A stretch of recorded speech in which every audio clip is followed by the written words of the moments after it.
AP హైకోర్టును railway Koduru MLA అరవ శ్రీధర్ ఆశ్రయించారు. Social మీడియాలో వైరల్ అవుతున్న తన వ్యక్తిగత వీడియోలు తొలగించేలా ఆదేశాలు ఇవ్వాలని హైకోర్టులో పిటిషన్ దాఖలు చేశారు.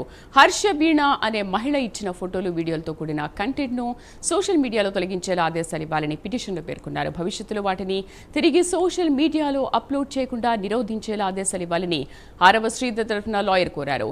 అరవ శ్రీధర్ ఫోటోలు వీడియోలపై పూర్తి వివరాలు సమర్పించారని రైల్వే కోడూరు పోలీసులను హైకోర్టు ఆదేశించింది. తదుపరి విచారణ ఏప్రిల్ 20కి వాయిదా పడింది. మా కరెస్పాండెంట్ సుధీర్ పూర్తి సమాచారం అందిస్తారు. సుధీర్, ఎటువంటి విచారణ జరిగింది, దీనిపైన ఎందుకు వాయిదా పడింది?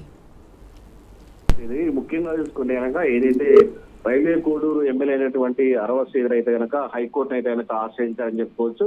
అయితే ఇటీవల కాలంలో తనకు సంబంధించినటువంటి ఏదైతే వీణాకు సంబంధించినటువంటి అలాగే అరవ శ్రీధర్ సంబంధించినటువంటి ఫోటోలు కానీ అలాగే వీడియోలు ఏమన్నా అవన్నీ కూడా పూర్తిస్థాయిలో కూడా ఏదైతే తొలగించాలని చెప్పి అవి పూర్తిస్థాయిలో కూడా కంటెంట్ వైరల్ కూడా అవుతున్నాయని చెప్పి అరవ శ్రీధర్ అయితే కనుక హైకోర్టు కూడా ఆశ్రయించడం జరిగింది. అయితే ముఖ్యంగా చూసుకుంటే కనుక హర్షవీణ అనే మహిళ ఇచ్చినటువంటి ఫోటోలు అలాగే వీడియోలతో కూడినటువంటి ఏదైతే కంటెంట్ ఉందో ఆ కంటెంట్ తొలగించేలా పోలీసులు కూడా ఆదేశాలు ఇవ్వాలని చెప్పి హైకోర్టు కూడా వివరించి అరవ శ్రీధర్ సంబంధించిన ఎమ్మెల్యే కూడా పిటిషన్ దాఖలు చేయడం జరిగింది. అయితే భవిష్యత్తులో కూడా ఇటువంటి ఏదైతే ఫోటోలు ఉన్నాయో అవన్నీ కూడా తొలగించాలని చెప్పి ఏదైతే అరవ శ్రీధర్ సంబంధించినటువంటి లాయర్ కూడా హైకోర్టు దృష్టికి తీసుకెళ్లి అక్కడైతే కనుక వాదించడం జరిగింది. ఈ నేపథ్యంలో అరవ శ్రీధర్ ఫోటోలు అలాగే వీడియోలపై పూర్తి వివరాలు సమర్పించాలని అలాగే రైల్వే కోర్టును కూడా హైకోర్టు కూడా వాళ్ళని అయితే ఆదేశాలు కూడా జారీ చేసింది. అయితే ఈ నేపథ్యంలో మనం చూసుకోవచ్చు అరవ శ్రీధర్ సంబంధించినటువంటి ఏదైతే గత కొన్ని రోజులు జరుగుతున్న వ్యవహారం పూర్తి స్థాయిలో ఉన్నాయో ఆ వీడియోలన్నీ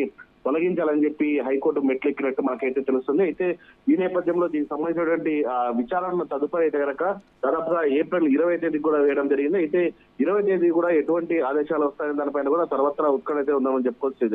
రైట్ సుధీర్, థ్యాంక్ యూ.